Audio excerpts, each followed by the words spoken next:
So last week saw the official opening of the Batyi Automotive Component Supply facility in Pretoria North. The factory is part of the Automotive Industry Development Centre's incubation program, which aims to assist black suppliers to be independent and globally competitive. For more on this success story, we're joined by Gauteng Economic Development MEC Tasneem Motara. Thank you very much for your time this afternoon. Let's start with how this all came to be. Good afternoon. Thanks for having me. Yes, it's part of our incubation program linked to the automotive sector, in particular tier one companies that are supplying OEMs, which are housed in Gauteng. This one in particular is linked to Ford Motor Company, and they are a now component manufacturer for the Ford, which is manufactured in Tshwane, and that's the Ford Ranger for export. What exactly will they be plugging into the system? They are now responsible for manufacturing the grills, the plastic components of the Ford Ranger. This is said to be a facility to steer transformation opportunities. How so? Yes, so by and large, the OEM, especially the vehicle automotive industry, the sector remains untransformed.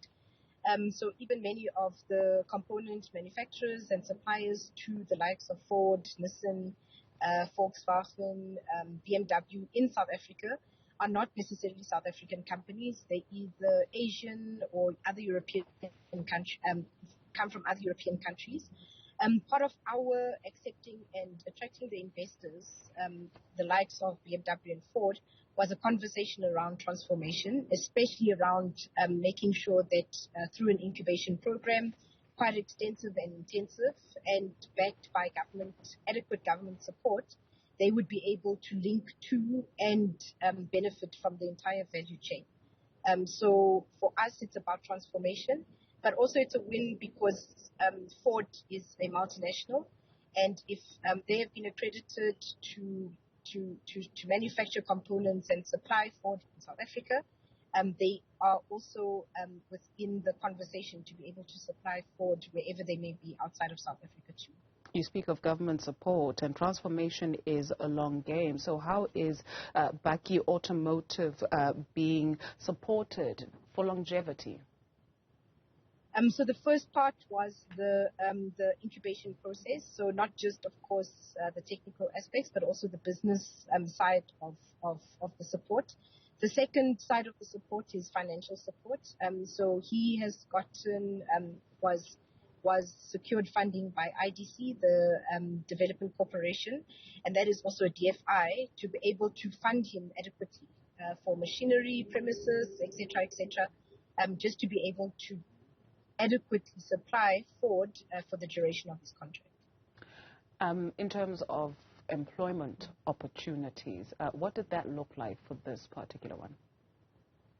So during the time when he was still an incubatee, he employed just over 200 employees.